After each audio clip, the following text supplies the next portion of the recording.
Bonjour à tous, j'espère que vous allez bien. Aujourd'hui, on va faire un petit test. J'ai acheté les feutres OU de la marque OU, les feutres à alcool. Et déjà, on les reçoit dans une petite sacoche bien sympa, comme ça. Pour les ranger, c'est pratique. On va découvrir ce qu'il y a dedans. Bon, honnêtement, je l'ai déjà ouvert, hein, mais je n'ai rien bougé. Si vous les achetez, ils seront comme ça, rangés de cette manière. Là, c'est la mallette de 120 feutres. Dedans, il y a ce genre de petit plastique. Je pense que c'est pour protéger la feuille si ça transperce. Après, qu'est-ce qu'il y a dedans? Ah ouais. Vous avez de quoi faire votre nuancier. Ça c'est pas mal, j'aime bien quand les marques elles le proposent, parce que je n'aime pas le faire moi-même, j'ai un petit peu la flemme. Donc j'essaierai ça après. Alors ici, on a un petit fascicule qui nous présente les différents feutres qu'il possède. Oui, parce qu'il faut savoir qu'avec cette marque, ils vous proposent différents feutres avec des pointes différentes selon ce que vous voulez faire. Moi, j'ai pris ceux à broche, donc pointe pinceau. Encore, je ne sais même pas s'ils sont là. Ah ouais, ici on voit encore tout ce qu'il y a. Ils en ont pas mal. Les couleurs, ils montrent ce qu'on peut faire. Voilà. Ça c'est bien. Alors, comment le feutre se présente? Voilà. Déjà, je le trouve super beau. Mon niveau design, j'adhère. Et j'ai pris la gamme brush, qui veut dire que j'ai une pointe pinceau. Voilà. De l'autre côté, j'ai une pointe très fine. Je ne sais pas si vous voyez. Voilà. Comme ça. Et en fait, ouais, j'ai dû vraiment regarder avant de les acheter, parce que sinon j'allais me tromper. Parce que déjà ce feutre il est super, j'ai pas la pointe bigotée que je n'aime pas, je l'utilise jamais et je n'aime pas. Et il me fallait vraiment cette pointe pinceau, parce que en fait avec cette pointe j'ai l'impression de travailler avec mes pinceaux et c'est génial. Donc niveau prix, quand vous prenez le brush comme celui-là, c'est à peu près dans les 80 centimes l'unité. C'est pas super cher, mais par exemple si vous prenez celui avec quelle pointe, bah, je peux vous dire la pointe bigotée. Celui-ci, si vous voyez, il vous reviendra dans les 50 centimes. Et encore, c'est même pas celui que j'avais vu sur internet. Ah, celui que j'avais vu sur internet, c'est celui-là. Et ça, c'était à peu près 50 centimes. Mais j'ai failli me tromper, j'ai failli prendre cela, mais moi, je veux vraiment ma pointe pinceau. Donc, voilà. Alors, vous avez toutes ces couleurs. J'ai connu cette marque par rapport à justement leur couleur pastel. J'avais des contacts artistes qui l'avaient utilisé. Et j'étais curieuse de découvrir. Et du coup, j'ai carrément acheté beaucoup de couleurs, plus que les pastels. Donc voilà, on va maintenant passer au petit test sur le nuancier. Il va falloir que je trouve les couleurs. Alors, Y1, Y2, Y1, bon, il y a le Y2 ici. Je vais faire le Y2 d'abord. On va utiliser leur petit truc en plastique. Alors, je vais utiliser la pointe pinceau. Y2, parce qu'en fait, il faut savoir qu'avec un feutre à alcool, la couleur que vous allez avoir sur le capuchon ne sera pas tout à fait la couleur que vous allez avoir sur le papier. On va faire un petit test ici.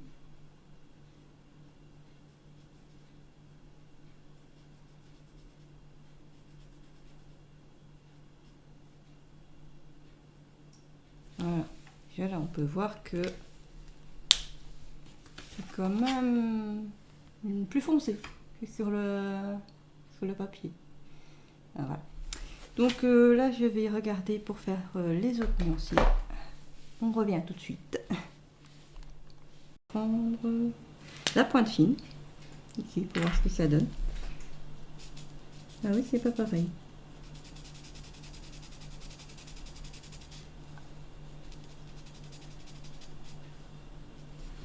Ouais, déjà là, on peut voir que c'est différent aussi niveau couleur. Hein.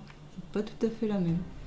C'est ça que c'est important avec les feutres à alcool de faire un nuancier. Comme ça, après, dans votre dessin, vous référez au nuancier et vous pourrez prendre les couleurs qui vous conviennent sans vous tromper. Donc là, je vais prendre la pointe pinceau pour le Y3. Ouais, je préfère.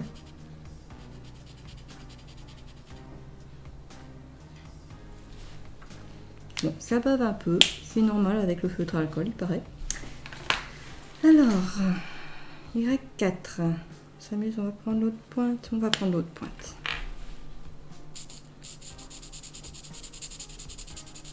Déjà un peu plus rosé. Saumon, je dirais.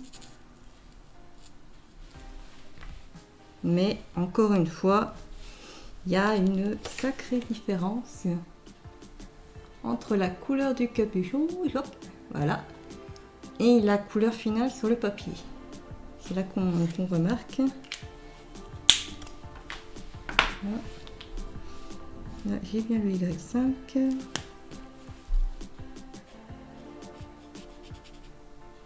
La pointe pinceau, elle est super, elle n'est pas trop souple. Du coup, j'aime bien. Donc ouais, là c'est... Ouais, c'est pas du tout la même chose. Hein. Quand on regarde... Mais bon, c'est pas grave, les nuanciers, ils sont là pour ça. Y6.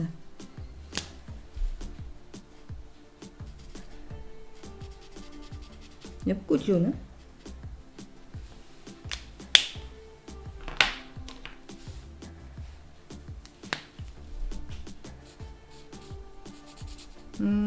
Couleur particulière entre le jaune, brun.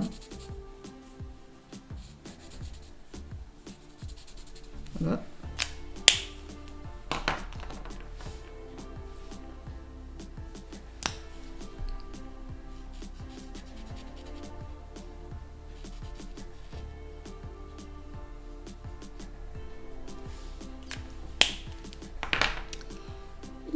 Y9, voilà.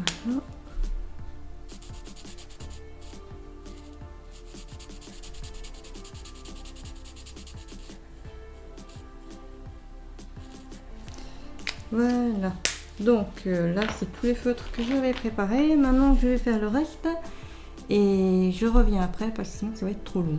Donc à tout de suite.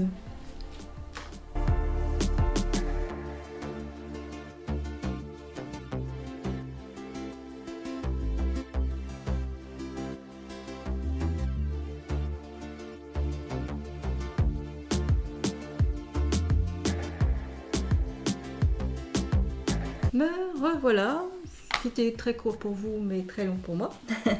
Voilà, j'ai fait les nuanciers. On peut voir qu'il y a pas mal de jolies couleurs. J'ai remarqué que par rapport à la pointe pinceau, par exemple si c'était la pointe pinceau, voilà, ici, ça bave plus facilement que l'autre pointe. Grosso modo, voilà toutes les couleurs qu'il y a. Voilà. Et maintenant, on va découvrir est-ce que ça a transpercé le papier, qui est pourtant déjà un papier assez épais. Alors, ouais, certaines couleurs plus que d'autres, mais ça va. Non. Et ouais. Sur le plastique, en fait, ben, il n'y a rien. Ça va pas transpercer trop. Mais je vous dis, c'est un papier très très épais. Donc j'ai remarqué un petit détail intéressant sur les feutres en les utilisant. Par exemple, je vais prendre celui-là. Ces petites encoches ici, voilà, et ici, hop, voilà. Et bien en fait, ça permet que le feutre ne roule pas, tout simplement quand vous le déposez sur la table. Et croyez-moi, c'est pratique. Regardez, hop, ça le bloque. Faut vraiment le forcer quoi. Donc ça c'est un petit détail intéressant. Voilà. Alors, vous avez en plus de toutes ces couleurs un blender. Donc, lui, c'est le numéro 0, tout simplement. Le blender, il sert à mélanger les couleurs, à atténuer les couleurs, à essayer d'effacer une petite bêtise. On va essayer ici, là. Ouais, ça efface. J'ai fait une petite... petite tache. Ouais, ça se voit pas beaucoup, mais bon. Voilà, donc ça fait pas des miracles non plus, hein, mais ça peut être utile. Certains l'utilisent, d'autres ne l'utilisent pas. Moi, je vais essayer. Donc voilà, et là, je vais passer au papier et voir comment les feutres se comportent dessus. Allez, à tout de suite. Donc voilà, là, je prends le papier Layout qui est prévu pour les feutres à alcool. En fait, c'est un papier qui donc lisse, très lisse. Derrière, normalement, il y a une sorte de plastique, on dirait, je sais pas. Il est prévu pour que le feutre à alcool ne transperce pas le papier et pour que les couleurs se mélangent bien et ainsi pour garder votre feutre plus longtemps. Pourquoi? Parce que un papier lisse ne va pas absorber l'encre de votre feutre. Donc si vous utilisez un papier à grains comme ils le proposent dans leur nuancier, hein, ici c'est un papier à grains, en fait ce genre de papier est prévu pour absorber. Donc ce qui veut dire qu'en fait l'encre de votre feutre va plus vite s'user si vous utilisez ce genre de papier. Bien sûr, c'est pas interdit, mais votre feutre va plus vite être vide, on va dire. Voilà. Et c'est pour ça que généralement avec les feutres à alcool, soit on utilise le papier Layout qui est prévu vraiment pour, mais son inconvénient c'est qu'il est vraiment très très fin et qu'il se plie facilement. Moi ça je n'aime pas trop. Ou alors certains artistes utilisent le papier Bristol qui est un papier plus épais mais très lisse. Moi je n'en ai pas, mais je vais utiliser un autre papier. C'est un papier tout bête, hein, qui est très lisse. Et c'est un Clairefontaine, un papier pour imprimante, tout simplement, mais qui fait 200 grammes. Donc voilà, il est très lisse, il est plus épais, hein, c'est ce que je vois. Et je vais essayer également sur ce papier pour voir ce que ça donne. D'abord, on passe au au papier canson. Donc, on dit bien, c'est prévu pour ne pas transpercer. Alors, je vais carrément le faire avec le blog et on va voir si ça va transpercer. Donc là, j'utilise n'importe quelle couleur. Hein. Ouais, on va voir qu'est-ce que ça donne. Je vais essayer de faire un mélange. Je vais prendre du bleu. Là, je fais vraiment n'importe quoi. Là, je vous dis tout de suite. Pour voir comment ça va réagir. Je reprends.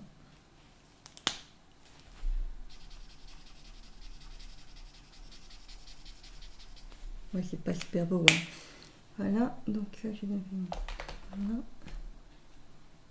Ça ici. Alors, mystère. Hein, est-ce que ça a transpercé sur l'autre feuille? Ah bah non. Donc là, le papier, il tient ses promesses. Hein. Bon, c'est pas un test pour le papier, hein, mais voilà. Je voulais essayer. Alors.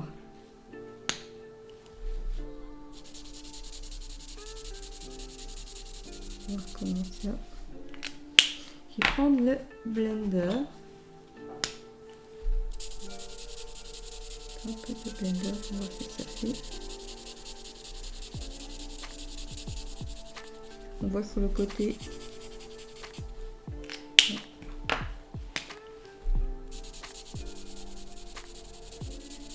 Voilà. Là où il n'y a plus de blender, c'est plus foncé. On voit ici. Voilà, ici, il y a du blender. Du coup, c'est plus clair que là où il n'y en a pas.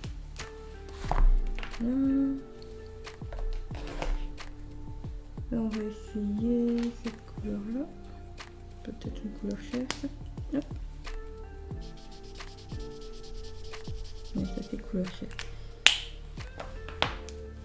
Si je le mets comme ça.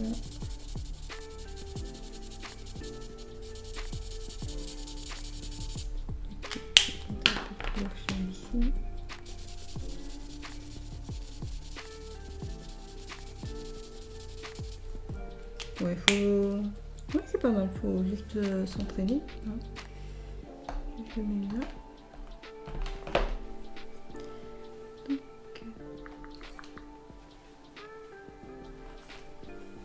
plusieurs couleurs, je teste.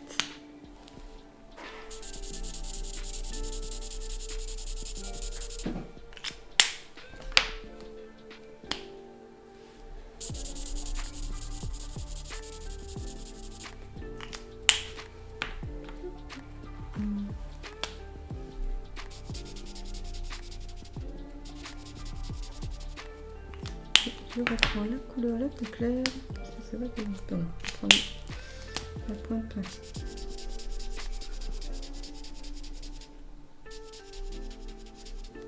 J'ai vraiment fait voilà, la vide comme ça. J'essaie de faire un petit zoom. Voilà. Je trouve qu'ici, c'est sympa que j'ai réussi à obtenir. Donc oui, souvent certains ils prennent les couleurs foncées pour après mettre le clair. On va essayer comme ça.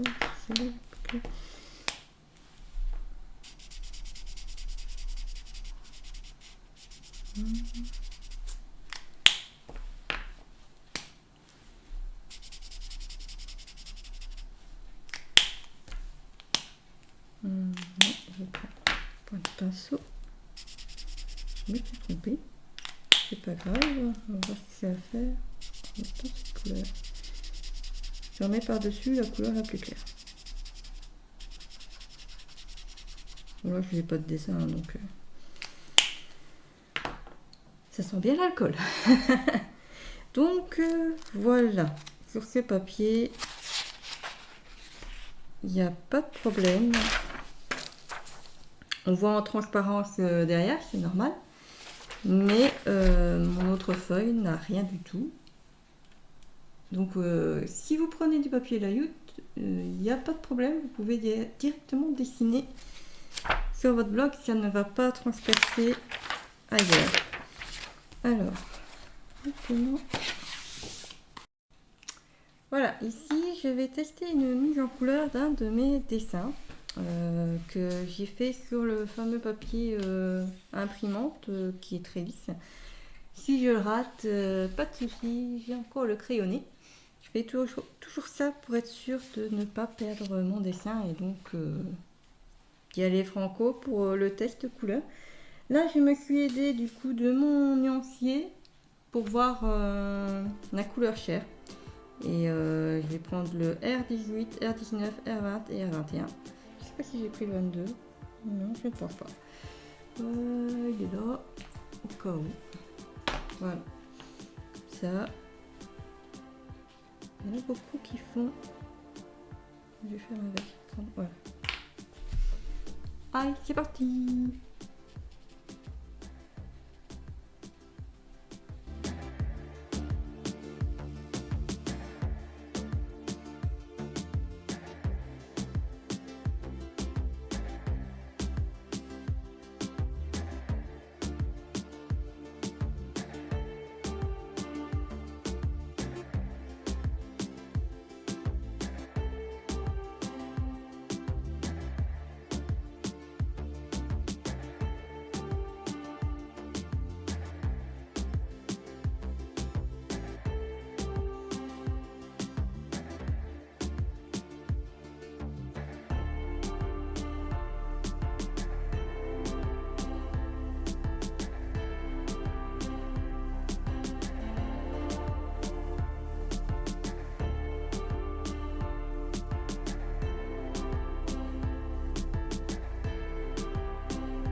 Et voilà, pour conclure, j'ai terminé mon dessin. Je n'ai pas tout filmé, sinon là. j'ai ajouté quelques petites touches de feutre brillant. Eh bien, je suis étonnamment surprise. Au début, je pensais que j'allais rater le dessin parce que mon crayon était en train de s'étaler avec la couleur. Mais non, tout compte fait, tout va bien. Et mon test par rapport au papier, je suis convaincue aussi. Donc, si vous voulez un papier un peu moins cher que le papier Layout, vous pouvez prendre les papiers Clairefontaine qui sont vendus en ramettes. Et moi, c'est du 200 grammes. Et c'est des papiers très très lisses. Et je pense qu'ils doivent vous coûter moins cher aussi que du papier Bristol du coup. Et ça fonctionne vraiment très très bien. Donc voilà en ce qui concerne mon dessin que j'ai terminé aujourd'hui. Mon avis concernant les feutres alcool OUU, pour moi ce sont de très bons feutres qui ne coûtent pas trop cher et qui n'ont rien à envier à d'autres grandes marques. Ils se mélangent bien, ils ont de belles couleurs. C'est vrai qu'ils transpercent fort. Par exemple, ma feuille ici, on voit quand même. Mais à part l'arrière de la feuille, ça ne va pas transpercer ailleurs. Donc voilà. Ce que je peux dire, c'est que le prix est très attractif. Selon les pointes que vous allez choisir, n'oubliez pas, le prix peut varier du simple au double. Moi, je crois qu'il avait payé 89 centimes l'unité. Et du coup, j'en ai profité pour prendre un set de 120 feutres. Par contre, oui, il y a quand même des inconvénients. C'est que déjà, ils ne sont pas rechargeables. Donc, en même temps, vu le prix, c'est un peu normal. Hein, mais on ne peut pas non plus les acheter à l'unité. Donc, si un de vos feutres est vide, il va vous falloir acheter un set. Et ça, c'est plutôt ennuyant parce que à chaque fois racheter une petite valisette parce qu'il y a un feutre qui est vide, c'est dommage. Mais à part ça, ce sont vraiment de très bons feutres. On a directement une mallette pour les ranger. Moi, je trouve ça super. Voilà, j'ai une mallette. Et donc, moi, je les valide. Et si vous avez un petit budget, que vous voulez vous essayer au feutre alcool, foncez, prenez des OUU. C'est une marque qui mérite d'être un petit peu plus connue. Voilà. Voilà, je termine la vidéo ici. J'espère qu'elle vous a été utile, que vous avez appris quelques petites choses. Je vous mettrai dans la description de la vidéo le lien pour avoir les OUU que j'ai acheté avec la pointe pinceau. Et n'hésitez pas à regarder toutes les sortes de pointes qu'ils proposent. Je vous mettrai aussi le lien vers les feuilles ici de Clairefontaine. Ça peut vous être utile. Et moi, je vous dis, si vous avez aimé, n'hésitez pas à mettre un petit pouce. Bon, là, il y a Tigrou qui est en train de prendre ses croquettes. C'est ça le bruit. Et à vous abonner à ma chaîne. Donc, comme ça, je testerai d'autres vidéos. Je pourrais vous proposer d'autres contenus. Donnez-moi votre avis. Si vous avez déjà essayé ce genre de feutre, je suis curieuse de connaître votre avis à leur sujet. Si vous en avez d'autres aussi, hein, moi, je suis preneuse. Et grosso modo, voilà. Si mon contenu vous intéresse et que vous êtes curieux, moi je vous y encourage. Eh bien, je vous invite à me suivre sur les réseaux sociaux. Je suis sur TikTok. Vous pouvez voir des petites vidéos de mes réalisations de dessin. Je suis aussi sur Instagram, sur Twitter, sur Facebook. Et vous avez aussi mon blog Steli BD. Donc moi je vous y attends, je suis là et je vous encourage à venir découvrir mon travail. Et si vous avez aimé, n'hésitez pas à partager la vidéo. Allez, ciao, à la prochaine!